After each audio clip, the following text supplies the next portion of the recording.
Prasad Netralaya Super Speciality ಕಣ್ಣಿನ ಆಸ್ಪತ್ರೆ Mangaluru. Our mission, your vision. Sight first.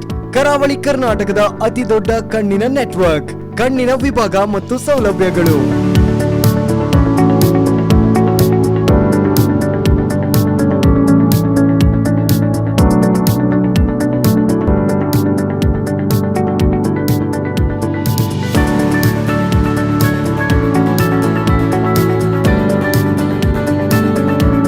ಕಣ್ಣಿನ ಎಲ್ಲಾ ತೊಂದರೆಗಳಿಗೂ ಒಂದೇ ಸೂರಿನಡಿಯಲ್ಲಿ ಚಿಕಿತ್ಸೆ ಲಭ್ಯ. 5 ಅಂತಾರಾಷ್ಟ್ರೀಯ ಗುಣಮಟ್ಟದ ಮಾಡ್ಯುಲರ್ ಆಪರೇಷನ್ ಥಿಯೇಟರ್ಗಳು, 24/7 ಸೇವೆ. ಪ್ರಸಾದ್ ನೇತ್ರಾಲಯ ಸೂಪರ್ ಸ್ಪೆಷಾಲಿಟಿ ಕಣ್ಣಿನ ಆಸ್ಪತ್ರೆ ಮಂಗಳೂರು, ಮಹಾಕಾಳಿ ದೇವಸ್ಥಾನದ ಹತ್ತಿರ, ಪಂಪ್ವೆಲ್, ಉಜ್ಜೋಡಿ, ಮಂಗಳೂರು ಹಾಗೂ ಉಡುಪಿ, ಸುಳ್ಯ, ತೀರ್ಥಹಳ್ಳಿ.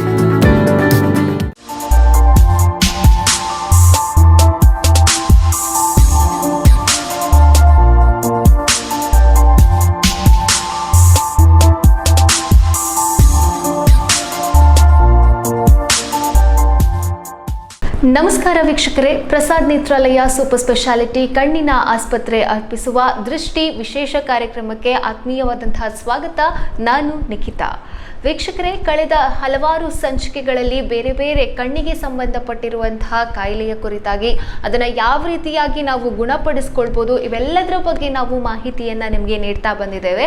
ಸೊ ಇವತ್ತಿನ ನಮ್ಮ ಕಾರ್ಯಕ್ರಮದಲ್ಲಿ ಇನ್ನೊಂದು ಕಾಯಿಲೆಯ ಕುರಿತಾಗಿ, ಸಮಸ್ಯೆಯ ಕುರಿತಾಗಿ ಮಾಹಿತಿಯನ್ನು ನೀಡೋದಕ್ಕೆ, ಅದನ್ನು ಯಾವ ರೀತಿಯಾಗಿ ಸರಿಪಡಿಸ್ಕೊಳ್ಬೇಕು ಅನ್ನುವಂಥ ಒಂದು ವಿಚಾರದ ಬಗ್ಗೆ ನಮಗೆ ತಿಳಿಸಿಕೊಡೋದಕ್ಕೆ ನಮ್ಮ ಜೊತೆಗೆ ಪ್ರಸಾದ್ ನೇತ್ರಾಲಯ ಸೂಪರ್ ಸ್ಪೆಷಾಲಿಟಿ ಕಣ್ಣಿನ ಆಸ್ಪತ್ರೆ ಇಲ್ಲಿನ ವೈದ್ಯರಾಗಿರುವಂತಹ ಡಾಕ್ಟರ್ ವಿಕ್ರಮ್ ಜೈನ್ ಅವರಿದ್ದಾರೆ.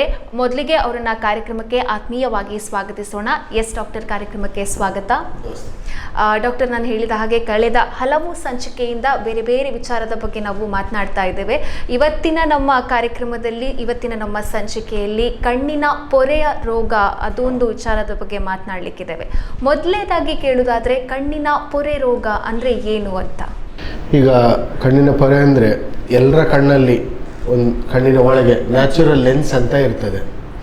ಎಲ್ಲರ ಕಣ್ಣಲ್ಲಿ ಉಂಟು. ಇದು ಸ್ವಲ್ಪ ವಯಸ್ಸಾದ ಮೇಲೆ ಈ ನ್ಯಾಚುರಲ್ ಲೆನ್ಸಿಗೆ ಬರುವಂಥ ರೋಗಕ್ಕೆ ನಾವು ಈ ಕಣ್ಣಿನ ಪೊರೆ ಅಂತ ಹೇಳ್ತೇವೆ. ಮಾಮೂಲಿಯಾಗಿ ಈ ಕಣ್ಣಿನ ಈ ನ್ಯಾಚುರಲ್ ಲೆನ್ಸ್ ಪಾರದರ್ಶಕವಾಗಿ ಇರ್ತದೆ, ಟ್ರಾನ್ಸ್ಪರೆಂಟ್ ಆಗಿ ಇರ್ತದೆ. ವಯಸ್ಸು ಹೋದ ಹಾಗೆ ಅದರಲ್ಲಿ ಸ್ವಲ್ಪ ಕಲರ್ ಚೇಂಜಸ್ ಬರ್ತದೆ, ಅಪಾರದರ್ಶಕತೆ ಸ್ವಲ್ಪ ಒಪೇಕಾಗಿ ಇರ್ತದೆ. ಆ ಸಂದರ್ಭದಲ್ಲಿ ದೂರದಿಂದ ಬರುವಂಥ ಲೈಟ್ ಎಲ್ಲ ಸ್ವಲ್ಪ ಕಮ್ಮಿ ಹೋಗ್ತದೆ ಕಣ್ಣಿನ ಒಳಗೆ. ಆಗ ಅವರಿಗೆ ದೃಷ್ಟಿಯಲ್ಲಿ ಸ್ವಲ್ಪ ಅಡ್ಡ ಬಂದ ಹಾಗೆ ಆಗ್ತದೆ. ಸೊ ಈ ರೋಗಕ್ಕೆ ನಾವು ಈ ಕಣ್ಣಿನ ಪೊರೆ ರೋಗ ಅಂತ ಹೇಳ್ತೇವೆ. ಬಹಳ ಅಪರೂಪದಲ್ಲಿ ಮಕ್ಕಳಲ್ಲೂ ಕೂಡ ಬರುವ ಸಾಧ್ಯತೆ ಇದೆ. ಹುಟ್ಟಿನ ಮಕ್ಕಳಲ್ಲೂ ಕೂಡ ಇರುವ ಸಾಧ್ಯತೆ ಇರ್ತದೆ. ಕಂಜನೈಟಲ್ ಕ್ಯಾಟ್ರಾಕ್ಟ್ ಅಂತ ಹೇಳ್ತೇವೆ. ಇದು ಸ್ವಲ್ಪ ಅಪರೂಪ. ಹೆಚ್ಚಾಗಿ ಸಾಮಾನ್ಯವಾಗಿ ಸ್ವಲ್ಪ ವಯಸ್ಸಾದವರಲ್ಲಿ, 55 ವಯಸ್ಸಿನ ಮೇಲ್ಪಟ್ಟವರಲ್ಲೇ ಬರುವಂಥ ರೋಗ. ಇನ್ನು ಕೆಲವು ಸಂದರ್ಭದಲ್ಲಿ ಬೇರೆ ಕಾಯಿಲೆಗಳಿಂದಾಗಿ ಈ ಕಣ್ಣಿನ ಪೊರೆ ಬರ್ತದೆ. ಸಕ್ಕರೆ ಕಾಯಿಲೆ ಇದ್ದವರಲ್ಲಿ ಈ ಕಣ್ಣಿನ ಪೊರೆ ಸ್ವಲ್ಪ ಬೇಗನೆ ಬರ್ಬೋದು. 55 ಅಥವಾ 45 ಬರ್ಬೋದು. ಅದಲ್ಲದೆ ಸಕ್ಕರೆ ಕಾಯಿಲೆ ಇದ್ದಾಗ ಇದು ಸ್ವಲ್ಪ ಬೇಗನೆ ಜಾಸ್ತಿ ಆಗ್ತಾ ಹೋಗ್ಬೋದು.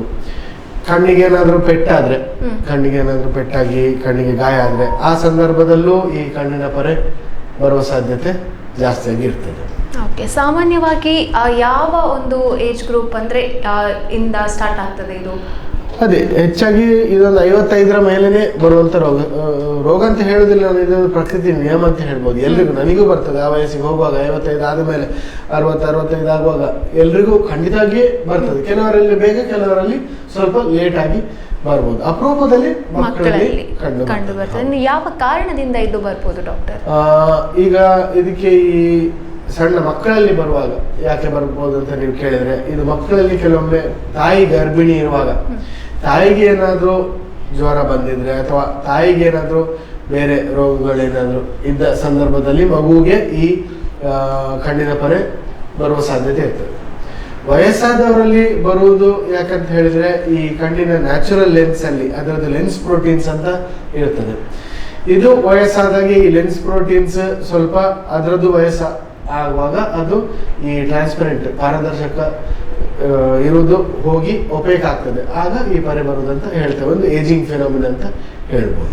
ಇದು ವಂಶ ಪಾರಂಪರಿಕವಾಗಿ ಹೆರಿಡಿಟರಿ ಆಗಿ ಬರುವ ಚಾನ್ಸಸ್ ಈ ಕಂಜನೈಟಲ್ ಕ್ಯಾಟ್ರಾಕ್ಟ್ ಮಕ್ಕಳಲ್ಲಿ ಬರುವಂತದ್ದು ವಂಶ ಪಾರಂಪರಿಕವಾಗಿ ಖಂಡಿತವಾಗಿ ಬರ್ತದೆ.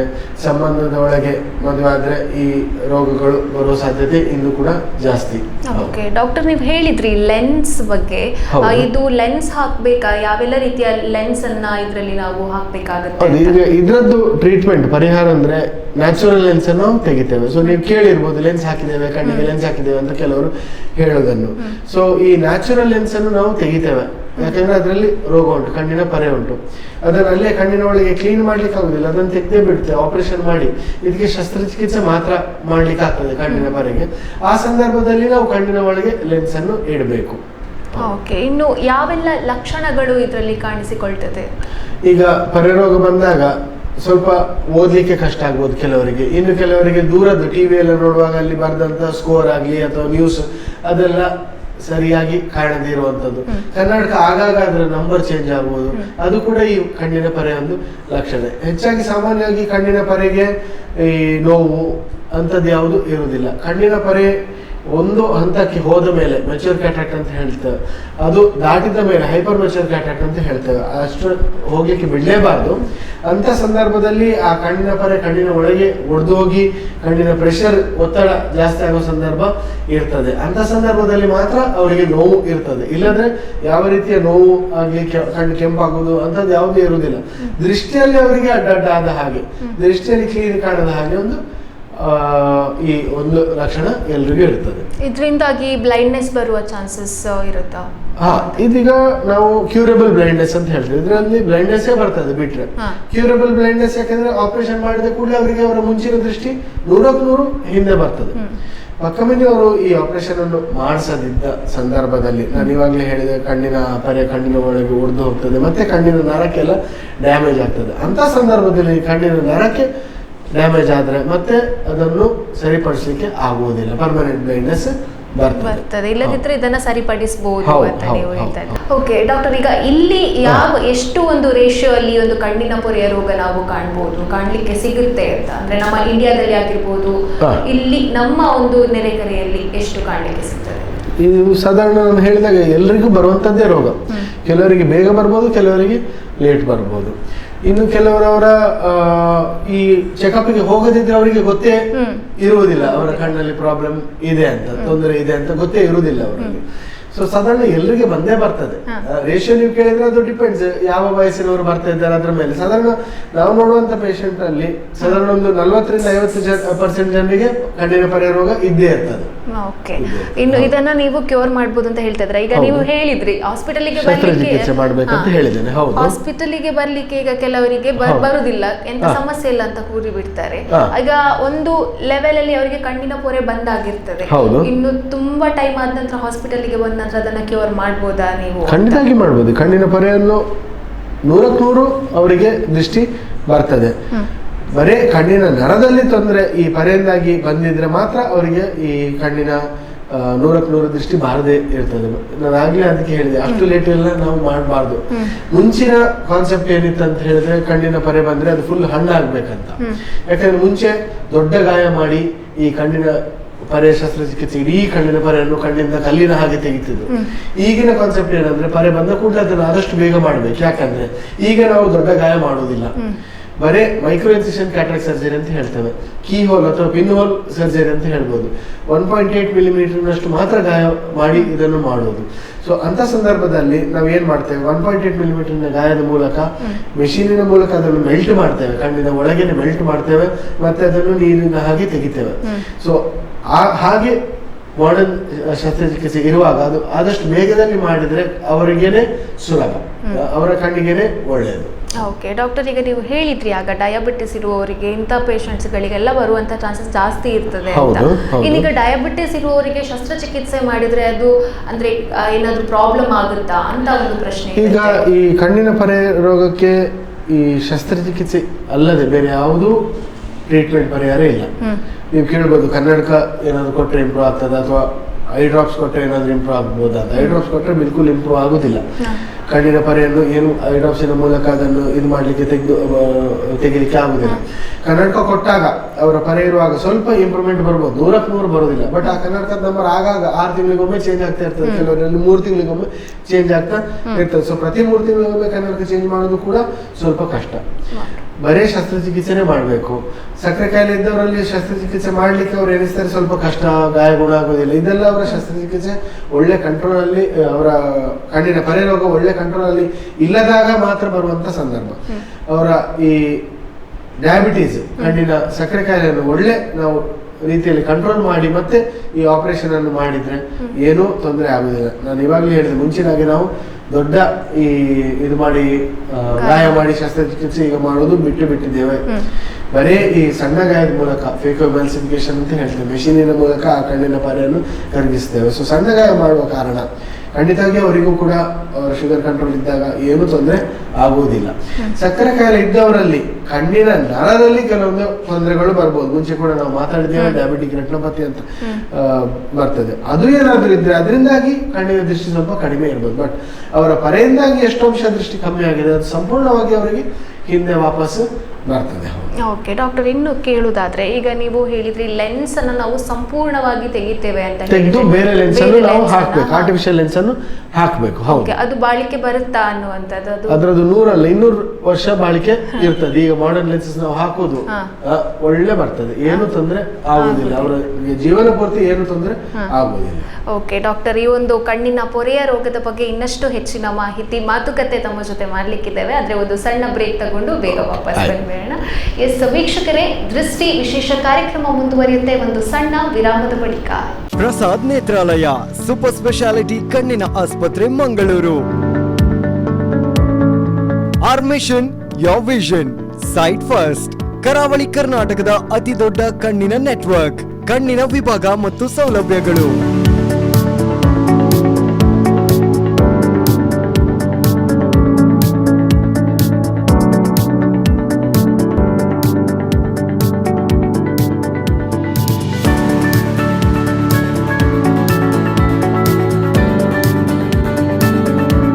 ಕಣ್ಣಿನ ಎಲ್ಲಾ ತೊಂದರೆಗಳಿಗೂ ಒಂದೇ ಸೂರಿನಡಿಯಲ್ಲಿ ಚಿಕಿತ್ಸೆ ಲಭ್ಯ. 5 ಅಂತಾರಾಷ್ಟ್ರೀಯ ಗುಣಮಟ್ಟದ ಮಾಡ್ಯುಲರ್ ಆಪರೇಷನ್ ಥಿಯೇಟರ್ಗಳು, 24/7 ಸೇವೆ. ಪ್ರಸಾದ್ ನೇತ್ರಾಲಯ ಸೂಪರ್ ಸ್ಪೆಷಾಲಿಟಿ ಕಣ್ಣಿನ ಆಸ್ಪತ್ರೆ ಮಂಗಳೂರು, ಮಹಾಕಾಳಿ ದೇವಸ್ಥಾನದ ಹತ್ತಿರ, ಪಂಪ್ವೆಲ್, ಉಜ್ಜೋಡಿ, ಮಂಗಳೂರು ಹಾಗೂ ಉಡುಪಿ, ಸುಳ್ಯ, ತೀರ್ಥಹಳ್ಳಿ. ವಿರಾಮದ ಬಳಿಕ ದೃಷ್ಟಿ ವಿಶೇಷ ಕಾರ್ಯಕ್ರಮಕ್ಕೆ ಮತ್ತೊಮ್ಮೆ ಸ್ವಾಗತ. ನಮ್ಮ ಜೊತೆಗೆ ಡಾಕ್ಟರ್ ವಿಕ್ರಮ್ ಜೈನ್ ಅವರಿದ್ದಾರೆ. ಅವ್ರ ಜೊತೆ ನಾವು ಕಣ್ಣಿನ ಪೊರೆಯ ರೋಗದ ಬಗ್ಗೆ ಮಾತನಾಡ್ತಾ ಇದ್ವಿ. ಡಾಕ್ಟರ್, ನೀವು ಹೇಳಿದ್ರಿ ಕಣ್ಣಿನ ಲೆನ್ಸ್ ಅನ್ನ ಸಂಪೂರ್ಣವಾಗಿ ತೆಗೆದು ಬೇರೆ ಲೆನ್ಸ್ ಅನ್ನ ಆರ್ಟಿಫಿಷಿಯಲ್ ಅನ್ನ ಇಡುದು ಅಂತ. ಒಂದು ಲೆನ್ಸ್ ಬಗ್ಗೆ ನಮಗೆ ಇನ್ನಷ್ಟು ಮಾಹಿತಿ ತಮ್ಮಿಂದ. ಈ ಲೆನ್ಸಿನ ಬಗ್ಗೆ ತುಂಬಾ ಜನರಿಗೆ ಸ್ವಲ್ಪ ಹೆದರಿಕೆ ಇರ್ತದೆ. ಲೆನ್ಸ್ ಹಾಕ್ಬೇಕಾ, ಕಣ್ಣಿನ ಒಳಗೆ ಬೇರೆ ವಸ್ತುವನ್ನು ಹಾಕ್ತೀರಾ, ಅದು ಒಳ್ಳೆ ಬರ್ತದ, ಹಾಕ್ಬೋದಾ, ಹಾಕದೇ ಇರ್ಬೋದು ಅಂತ. ಈ ಕಣ್ಣಿನ ನ್ಯಾಚುರಲ್ ಲೆನ್ಸಿಗೆ ಒಂದು ಕ್ರಮ ಉಂಟು. ದೂರದಿಂದ ಬರುವ ಲೈಟನ್ನು ಕಣ್ಣಿನ ನರದ ಮೇಲೆ ಫೋಕಸ್ಗೆ ತರುವಂಥದ್ದು. ಸೊ ಬರೇ ನಾವು ಕಣ್ಣಿನ ಪರೆ ರೋಗ ಮಾಡುವಾಗ ಅದನ್ನು ತೆಗೆದ್ರೆ ಅವರಿಗೆ ಸ್ವಲ್ಪ ಇದಕ್ಕಿಂತ ಹೌದಲ್ಲ ಅಂತ ಸ್ವಲ್ಪ ಇಂಪ್ರೂವ್ಮೆಂಟ್ ಬರ್ಬೋದು. ಬಟ್ ದೂರದೆಲ್ಲ ಓದಲಿಕ್ಕೆ ಕಾಣೋದಿಲ್ಲ, ಹತ್ರದ್ದು ಓದಲಿಕ್ಕೆ ಕಾಣೋದಿಲ್ಲ ಅಂತ ಸಂದರ್ಭ ಇರ್ತದೆ. ದೂರದ ಮುಖ ಪರಿಚಯ ಕೂಡ ಸಿಗುವುದಿಲ್ಲ. ಸೊ ಅದಕ್ಕೋಸ್ಕರ ಆ ನ್ಯಾಚುರಲ್ ಲೆನ್ಸಿನ ಕೆಲಸವನ್ನು ಮಾಡಲಿಕ್ಕೋಸ್ಕರ ನಾವು ಆರ್ಟಿಫಿಷಿಯಲ್ ಲೆನ್ಸ್ ಅನ್ನು ಕಣ್ಣಿನ ಒಳಗೆ ಇಡಬೇಕು. ಆಗ ಅವರಿಗೆ ಬೇರೆ ಜನದ ಮುಖ ಪರಿಚಯ, ಬೋರ್ಡಲ್ಲಿ ಇದ್ದದ್ದು ಓದಲಿಕ್ಕೆಲ್ಲ ಒಳ್ಳೆಯಾಗಿ ಕಾಣ್ತದೆ. ಸೊ ಕಣ್ಣಿನ ಒಳಗೆ ಈ ಲೆನ್ಸ್ ಹಾಕೋದು ಕಂಪಲ್ಸರಿ. ಹೌದು, ಲೆನ್ಸ್ಗಳಲ್ಲೇ ಬೇರೆ ಬೇರೆ ಟೈಪಿನ ಲೆನ್ಸ್ಗಳಿವೆ. ಕೆಲವೊಂದರಲ್ಲಿ ಸಾಮಾನ್ಯವಾಗಿ ಮಾಡುವಾಗ ನಾವು ದೂರಕ್ಕೆ ಕ್ಲಿಯರ್ ಕಾಣುವ ಹಾಗೆ ಮಾಡ್ತೇವೆ. ದೂರದ್ದು ಹತ್ತಿರದ್ದು ಎರಡನ್ನೂ ಕೂಡ ಒಳ್ಳೆ ರೀತಿಯಲ್ಲಿ ದೃಷ್ಟಿ ಕೊಡುವ ಹಾಗೆ ಮಾಡುವಂಥ ಈ ಟ್ರೈಫೋಕಲ್ ಲೆನ್ಸಸ್ ಅಂತಿದೆ. ಟ್ರೈ ಅಂದರೆ 3, ದೂರದ್ದು ಇಂಟರ್ಮೀಡಿಯೇಟ್ ನಾವು ಓದುವಂಥ ಮೊಬೈಲಿನ ಡಿಸ್ಟೆನ್ಸ್ ಹಾಗೂ ನ್ಯೂಸ್ ಪೇಪರ್ ಸ್ವಲ್ಪ ಹತ್ತಿರ, ಬುಕ್ಗಳನ್ನು ಸ್ವಲ್ಪ ಹತ್ತಿರ ಇಡ್ತೇವೆ. ಸೊ ನಿಯರ್ ಹತ್ತಿರ, ಇಂಟರ್ಮೀಡಿಯೇಟ್ ಸ್ವಲ್ಪ ದೂರ, ಮೊಬೈಲಿನ ಡಿಸ್ಟೆನ್ಸ್ ಹಾಗೂ ಟೋಟಲ್ ಡಿಸ್ಟೆನ್ಸ್, ಈ 3ಅನ್ನು ಕೂಡ ಈ ಟ್ರೈಫೋಕಲ್ ಲೆನ್ಸ್ಗಳಲ್ಲಿ ಕವರ್ ಆಗ್ತದೆ. ಸೊ ಅಂಥದ್ದು ಲೆನ್ಸ್ ಎಲ್ಲ ಹಾಕಿದ್ರೆ ಅವರಿಗೆ ಎಲ್ಲವೂ ಸಂಪೂರ್ಣವಾಗಿ ಕ್ಲಿಯರ್ ಆಗಿ ಕಾಣ್ತದೆ. ಓಕೆ, ಆ ರೀತಿಯಾಗಿ ಲೆನ್ಸ್ ಅಲ್ಲಿ ಬೇರೆ ಬೇರೆ ವಿಧಗಳು ಇದೆ ಅಂತ ಹೇಳ್ತಾ ಇದ್ರು. ಇನ್ನು ಶಸ್ತ್ರಚಿಕಿತ್ಸೆ, ಸರ್ಜರಿ ಮಾಡಬೇಕು ಅಂತ ಹೇಳಿದ್ರಿ, ಹಾಗೆ ಮಕ್ಕಳಲ್ಲಿ ಕೂಡ ಇದು ಕಾಣಿಸುತ್ತೆ ಅಂತ ಹೇಳಿದ್ರಿ. ಮಕ್ಕಳ ಸರ್ಜರಿ ಯಾವ ರೀತಿಯಾಗಿರುತ್ತೆ ಅಂತ? ಈಗ ಮಕ್ಕಳ ಸರ್ಜರಿಯನ್ನು ನಾವು ಮತಿ ತಪ್ಪಿಸಿ ಮಾಡಬೇಕಾಗ್ತದೆ. ಮಕ್ಕಳು ಕಾಪರೇಟಿವ್ ಇರುವುದಿಲ್ಲ. ನಾನು ಈಗ ಮಾತಾಡ್ತಾ ಇರೋದು ಕೆಲವೊಂದು 1 ತಿಂಗಳ ಮಗುವಾಗಲಿ ಅಥವಾ 1 ವರ್ಷದ ಮಗುವಾಗಲಿ ಆ ಮಕ್ಕಳು ಬಿಡುವುದಿಲ್ಲ. ಹಾಗಾಗಿ ಅವರಿಗೆ ಮತಿ ತಪ್ಪಿಸಿ ಮಾಡ್ತೇವೆ. ದೊಡ್ಡವರಲ್ಲಿ ಮಾಡುವಾಗ ಯಾವುದೇ ಅನಸ್ಥೀಸಿಯಾ ಇಲ್ಲದೆ ಬರೀ ಐ ಡ್ರಾಪ್ಸಿನ ಮೂಲಕ ಇದನ್ನು ಮಾಡ್ಬೋದು.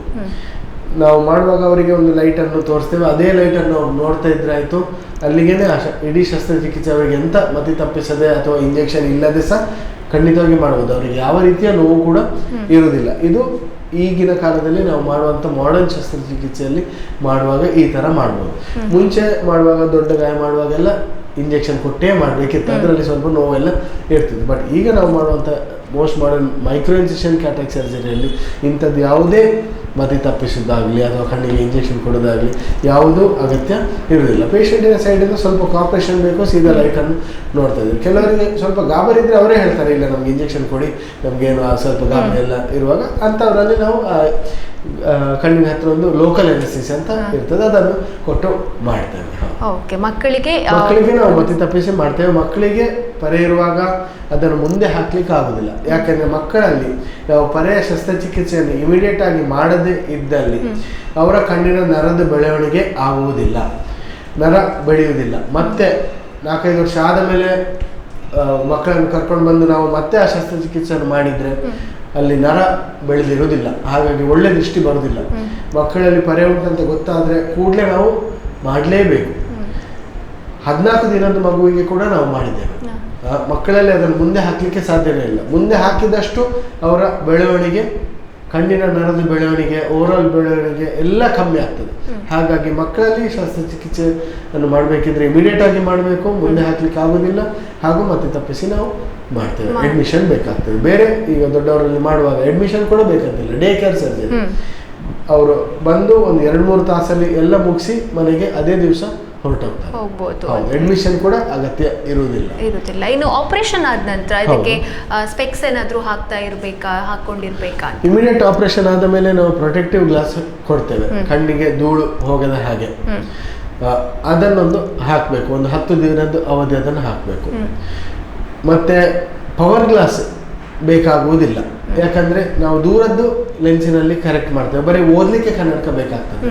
ಅಥವಾ ನಾನು ಆಗ ಮಾತಾಡಿದ ಹಾಗೆ ಈ ಟ್ರೈಫೋಕಲ್ ಹೇಳಿದೆ, ಅಂತ ಲೆನ್ಸ್ ಹಾಕಿದಾಗ ದೂರದ ಹತ್ತಿರದ್ದು ಎಲ್ಲವೂ ಕಾಣ್ತದೆ. ಅವರಿಗೆ 2 ಕಣ್ಣಿಂದ ಆಪರೇಷನ್ ಆದ ಮೇಲೆ 2 ಕಣ್ಣಲ್ಲಿ 100 ದೂರಕ್ಕೆ ಹತ್ತಿರಕ್ಕೆ ದೃಷ್ಟಿ ಇರ್ತದೆ. ಇಂಥ ಈ ಟ್ರೈಫೋಕಲ್ ಲೆನ್ಸ್ಗಳನ್ನು ಹಾಕಿದ್ರೆ ಅಂಥವರಿಗೆ ಯಾವುದೇ ಕನ್ನಡಕದ ಅವಶ್ಯಕತೆ ಇರುವುದಿಲ್ಲ. ಓಕೆ ಡಾಕ್ಟರ್, ಇನ್ನು ಕೇಳುವುದಾದ್ರೆ ಒಂದು ಸಲ ಆಪರೇಷನ್ ಆದ ನಂತರ ಮತ್ತೆ ಇದು ಬರುವ ಚಾನ್ಸಸ್ ಇರುತ್ತಾ ಅಂತ? ಒಮ್ಮೆ ಆಪರೇಷನ್ ಆದ ಮೇಲೆ ಈ ಕಣ್ಣಿನ ಪರೆದ್ದು ಆಪರೇಷನ್ ಆದ ಮೇಲೆ ಪುನಃ ಈ ಕಣ್ಣಿನ ಪರೆ ಬರುವುದಿಲ್ಲ. ನಾನು ಆಗ ಹೇಳಿದೆ, ಸಂಪೂರ್ಣವಾಗಿ ನಾವು ಆ ಕಣ್ಣಿನ ನ್ಯಾಚುರಲ್ ಲೆನ್ಸನ್ನು ತೆಗಿತೇವಂತ. ಹಾಗಾಗಿ ಅದನ್ನು ಪುನಃ ಮಾಡುವ ಅವಶ್ಯಕತೆ ಏನು ಬರೋದಿಲ್ಲ. ಒನ್ಸ್ ಆ್ಯಂಡ್ ಫಾರ್ ಆಲ್ ಅಷ್ಟೇ. ಒಂದು ಕಣ್ಣಿಗೆ ಮಾಡಿದ ಮೇಲೆ ಇನ್ನೊಂದು ಕಣ್ಣಿಗೆ ಖಂಡಿತವಾಗಿ ಬೇಕಾಗ್ತದೆ. ಸೊ 2 ಕಣ್ಣಿಂದ ಆದ ಮೇಲೆ ಮತ್ತೆ ಅವರಿಗೆ ಕಣ್ಣಿನ ಪರೆದ ಶಸ್ತ್ರಚಿಕಿತ್ಸೆ ಅಗತ್ಯ ಬರುವುದಿಲ್ಲ. ಇನ್ನು ಸರ್ಜರಿ ಆದ ನಂತರ ಯಾವ ರೀತಿಯಾಗಿ ಕೇರ್ ತಗೊಳ್ಬೇಕು ಅದರ ಬಗ್ಗೆ? ಸರ್ಜರಿ ಆದ ಕೂಡಲೇ ಇಮಿಡಿಯೇಟ್ 1 ವಾರದ ಕೇರ್ ತುಂಬಾ ಮುಖ್ಯ. ಸಾಧಾರಣ 3 ವಾರದ ಅವಧಿ, 1 ತಿಂಗಳಿನ ಅವಧಿ ಅವರಿಗೆ ಕಣ್ಣಿಗೆ ಡ್ರಾಪ್ಸ್ ಹಾಕ್ಲಿಕ್ಕೆ ಇರ್ತದೆ. ಆದರೆ ಮೊದಲಿನ 1 ವಾರದಲ್ಲಿ ಕಣ್ಣಿಗೆ ಯಾವ ರೀತಿಯ ಧೂಳು ಹೋಗಬಾರ್ದು. ಇವಾಗಲೇ ನಾನು ಹೇಳಿದೆ, ನಾವು ಕನ್ನಡಕ ಕೊಡ್ತೇವೆ, ಸೈಡ್ ಪ್ರೊಟೆಕ್ಷನ್ ಇದ್ದದ್ದು, ಅಲ್ಲಿಂದ ಧೂಳು ಹೋಗದ ಹಾಗೆ. ಯಾವ ರೀತಿಯ ಧೂಳು ಹೋಗಬಾರ್ದು, ನೀರು ಹೋಗಬಾರ್ದು. ಹಾಗಾಗಿ ಅವರಿಗೆ ಮುಖ ತೊಳೆಯಲಿಕ್ಕೆ ಮತ್ತು ತಲೆ ಸ್ನಾನ ಮಾಡಲಿಕ್ಕೆ ನಾವು ಬಿಡುವುದಿಲ್ಲ. 1 ವಾರದ ಅವಧಿ ಮೈ ಸ್ನಾನ ಮಾಡ್ಬೋದು, ಮುಖವನ್ನು ನೀರಿನಲ್ಲಿ ತೊಳಿಲಿಕ್ಕಿಲ್ಲ. ಒದ್ದೆ ಬಟ್ಟೆಯಲ್ಲಿ ಮುಖ ಒರೆಸ್ಬೋದು ಮಾತ್ರ. ಕೂದಲು ಕೂಡ ನೀರಿಂದ ತೊಳಿಲಿಕ್ಕೆ ಆಗುದಿಲ್ಲ, ಯಾಕಂದ್ರೆ ನೀರು ಮತ್ತೆ ಕಣ್ಣಿಗೆ ಇಳಿದು ಬರ್ತದೆ. ಧೂಳು ಮತ್ತೆ ನೀರು ಕಣ್ಣಿಗೆ ಒಂದು ವೇಳೆ ಹೋದರೆ ಕಣ್ಣಲ್ಲಿ ಸೋಂಕು ಆಗ್ತದೆ, ಇನ್ಫೆಕ್ಷನ್ ಆಗ್ತದೆ. ಅದಕ್ಕೋಸ್ಕರ 1 ವಾರದ ಪತ್ತೆಯನ್ನು ನಾವು ಹೇಳ್ತೇವೆ. 1 ವಾರ ಆದ ನಂತರ ನಾವು ಅವರನ್ನು ಪರೀಕ್ಷಿಸಿ ಅವರ ಈ ಗಾಯಗಳು ಹೇಗೆ ಗುಣ ಆಗಿದೆ ಅಂತ ನೋಡಿ ಮತ್ತೆ ನಾವು ಅವರಿಗೆ ತಿಳಿಸ್ತೀರಿ. ಡಾಕ್ಟರ್, ಇನ್ನು ಕೊನೆಯದಾಗಿ ನಮ್ಮ ಈ ಒಂದು ಪ್ರಸಾದ್ ನೇತ್ರಾಲಯದಲ್ಲಿ ಈ ಒಂದು ರೋಗಕ್ಕೆ ಸಂಬಂಧಪಟ್ಟಂತೆ ಯಾವೆಲ್ಲ ರೀತಿಯ ಚಿಕಿತ್ಸೆಗಳು, ಸೌಲಭ್ಯಗಳು ಲಭ್ಯವಿದೆ, ಹಾಗೆ ನಮ್ಮ ವೀಕ್ಷಕರಿಗೆ ಕಣ್ಣಿನ ಪೊರೆ ರೋಗದ ಬಗ್ಗೆ ತಮ್ಮ ಒಂದು ಕಿವಿ ಮಾತು? ಸೊ ಈಗ ನಾವು ಪ್ರಸಾದ್ ನೇತ್ರಾಲಯದಲ್ಲಿ ಎಕ್ಸ್ಕ್ಲೂಸಿವ್ ಆಗಿ ಈ ಮೈಕ್ರೋ ಇನ್ಸಿಷನ್ ಕ್ಯಾಟ್ರಾಕ್ಟ್ ಸರ್ಜರಿಯನ್ನೇ ಮಾಡ್ತೇವೆ. ಇದನ್ನು ಮಾಡಲಿಕ್ಕೆ ಬೇಕಾಗುವಂಥ ಯಂತ್ರಗಳು ಒಂದು 4-5 ಯಂತ್ರಗಳು ಬೇರೆ ಬೇರೆ ಟೈಪ್ ಇದು ನಮ್ಮ ಹತ್ರ ಇದೆ. ಮಾಡರ್ನ್ ಟೆಕ್ನಾಲಜಿ ಬಂದ ಕೂಡಲೇ ಅದನ್ನು ಅಡಾಪ್ಟ್ ಮಾಡ್ತೇವೆ. ಇಂಥ ಯಂತ್ರಗಳು ನಮ್ಮಲ್ಲಿ 4-5 ಯಂತ್ರ ಇದೆ. ಮೊನ್ನೆ ಅಷ್ಟೇ ಮಾರ್ಚಿಂದ ಇನ್ನೊಂದು ಹೊಸ್ತು ಆಗಿ ಇಟ್ಟಿದ್ದೇವೆ. ಅದಲ್ಲದೆ ಈ ಪರೆ ರೋಗ ಮಾಡುವ ಮೊದಲು ಅವರ ಕಣ್ಣಿಗೆ ಯಾವ ಲೆನ್ಸ್ ಬೆಸ್ಟ್ ಅಂತ ನೋಡಲಿಕ್ಕೆ ಸ್ಪೆಷಲ್ ಆದ ಸ್ಕ್ಯಾನಿಂಗ್ ಮೆಷಿನ್ IOL ಮಾಸ್ಟರ್ 700 ಅಂತ ನಮ್ಮ ಸೆಂಟರ್ಗಳಲ್ಲಿ ಲಭ್ಯ ಇದೆ. ಇದೆಲ್ಲ ಮಾಡರ್ನ್ ಟೆಕ್ನಾಲಜಿಯಲ್ಲಿ ನಾವು ಮಾಡಿದಾಗ ಅವರಿಗೆ ಉತ್ತಮವಾದ ರಿಸಲ್ಟನ್ನು ಖಂಡಿತವಾಗಿ ಕೊಡ್ಬೋದು. ಓಕೆ. ಇನ್ನು ಕಣ್ಣಿನ ಪೊರೆ ಇದ್ದವರಿಗೆ ಒಂದು ಮಾಹಿತಿ ಏನಂದರೆ ಅದನ್ನು ಮುಂದೆ ಹಾಕಬಾರ್ದು. ಆದಷ್ಟು ಬೇಗದಲ್ಲಿ, ನಾನು ಆಗಲೇ ಹೇಳಿದೆ, ದೊಡ್ಡ ಗಾಯ ಮಾಡಿ ಮುಂಚೆ ಮಾಡುವಾಗ ಅದು ಬೆಳಿಬೇಕು, ಹಣ್ಣಾಗಬೇಕಂತ ಹೇಳ್ತಿದ್ರು. ಅದು ಈಗಿನ ಕಾಲದಲ್ಲಿ ಖಂಡಿತವಾಗಿಯೂ ಇಲ್ಲ. ಆದಷ್ಟು ಬೇಗ ತೆಗೆದಷ್ಟು ಅವರ ಕಣ್ಣಿಗೆ ಒಳ್ಳೆಯದು, ಅವರ ಕಣ್ಣಿಗೆ ಬೇಗ ಗುಣ ಆಗುವುದು, ಬೇಗ ಅವರಿಗೆ ದೃಷ್ಟಿ ಬರೋದು ಎಲ್ಲವೂ ಕೂಡ ಇರ್ತದೆ. ಹಾಗಾಗಿ ಮುಂದೆ ಹಾಕಬೇಡಿ, ಆದಷ್ಟು ಬೇಗದಲ್ಲಿ ನಿಮ್ಮ ಕಣ್ಣಿನ ಪರೀಕ್ಷೆಯನ್ನು ಮಾಡಿಸಿ, ಮತ್ತು ಪೊರೆ ಇದ್ದರೆ ಬೇಗನೆ ಮಾಡಿಸಿಬಿಡಿ. ಓಕೆ ಡಾಕ್ಟರ್, ಎಷ್ಟು ಹೊತ್ತು ನಮ್ಮ ಕಾರ್ಯಕ್ರಮದಲ್ಲಿದ್ದು ಕಣ್ಣಿನ ಪೊರೆ ರೋಗದ ಬಗ್ಗೆ ನಮಗೆ ಮಾಹಿತಿಯನ್ನು ನೀಡಿದ್ರಿ. ಹಾಗೆ ನಮ್ಮ ವೀಕ್ಷಕರಿಗೆ ಇದನ್ನು ಯಾವ ರೀತಿಯಾಗಿ ಗುಣಪಡಿಸ್ಕೊಳ್ಬೋದು ಅಂತ ನೀವು ಮಾಹಿತಿಯನ್ನು ನೀಡಿದ್ರಿ. ತಮಗೆ ಧನ್ಯವಾದಗಳು ಡಾಕ್ಟರ್. ಎಸ್, ನೋಡಿದ್ರಲ್ವಾ ವೀಕ್ಷಕರೇ, ಕಣ್ಣಿನ ಪೊರೆ ರೋಗ ಯಾವ ರೀತಿಯಾಗಿ ಶುರುವಾಗುತ್ತೆ, ಯಾವ ರೀತಿಯಾಗಿ ಇದಕ್ಕೆ ಚಿಕಿತ್ಸೆಗಳು ಇದೆ, ಪ್ರಸಾದ್ ನೇತ್ರಾಲಯದಲ್ಲಿ ಸಿಗುವಂತಹ ಸೌಲಭ್ಯಗಳು ಏನು ಈ ಒಂದು ರೋಗಕ್ಕೆ ಸಂಬಂಧಪಟ್ಟಂತೆ ಅನ್ನುವಂತಹ ಮಾಹಿತಿ ಇದಾಗಿತ್ತು ಇವತ್ತಿನ ವಿಶೇಷತೆ. ನಿರಂತರ ಸುದ್ದಿ, ಮಾಹಿತಿ, ಮನೋರಂಜನೆಗಾಗಿ ನಮ್ಮ ಫೇಸ್ಬುಕ್ ಪೇಜ್ ಲೈಕ್ ಮಾಡಿ, ಇನ್ಸ್ಟಾಗ್ರಾಮ್ ಫಾಲೋ ಮಾಡಿ, ಯೂಟ್ಯೂಬ್ ಚಾನೆಲ್ ಸಬ್ಸ್ಕ್ರೈಬ್ ಮಾಡಿ.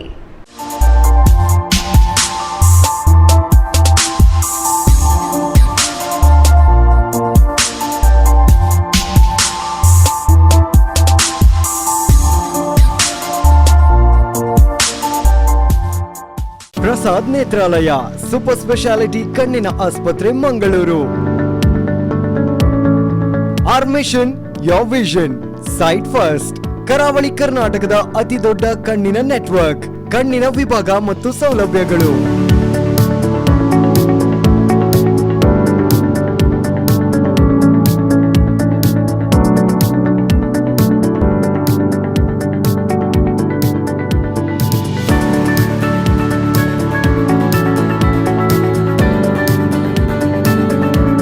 ಕಣ್ಣಿನ ಎಲ್ಲಾ ತೊಂದರೆಗಳಿಗೂ ಒಂದೇ ಸೂರಿನಡಿಯಲ್ಲಿ ಚಿಕಿತ್ಸೆ ಲಭ್ಯ. 5 ಅಂತಾರಾಷ್ಟ್ರೀಯ ಗುಣಮಟ್ಟದ ಮಾಡ್ಯುಲರ್ ಆಪರೇಷನ್ ಥಿಯೇಟರ್ಗಳು, 24/7 ಸೇವೆ. ಪ್ರಸಾದ್ ನೇತ್ರಾಲಯ ಸೂಪರ್ ಸ್ಪೆಷಾಲಿಟಿ ಕಣ್ಣಿನ ಆಸ್ಪತ್ರೆ, ಮಂಗಳೂರು. ಮಹಾಕಾಳಿ ದೇವಸ್ಥಾನದ ಹತ್ತಿರ, ಪಂಪ್ವೆಲ್, ಉಜ್ಜೋಡಿ, ಮಂಗಳೂರು ಹಾಗೂ ಉಡುಪಿ, ಸುಳ್ಯ, ತೀರ್ಥಹಳ್ಳಿ.